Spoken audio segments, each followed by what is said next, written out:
Madame la Présidente, ce rapport budgétaire a pour sous-titre « Un budget responsable dans un contexte national grave ».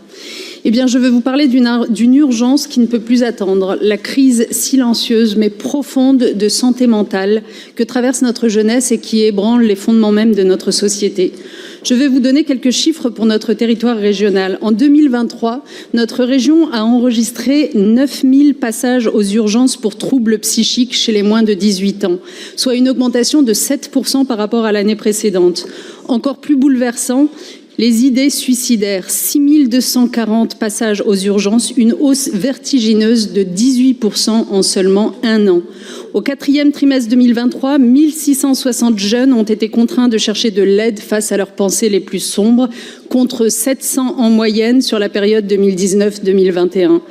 Ces chiffres, mes chers collègues, ne sont pas de simples statistiques, ce sont des cris de détresse, des vies en danger, à chaque fois une histoire, une famille, un adolescent qui souffre, qui lutte et qui a besoin de notre protection. Notre responsabilité collective est aujourd'hui claire, il faut agir. Notre conseil régional ne fait pas grand-chose en la matière, ne finance pas grand-chose.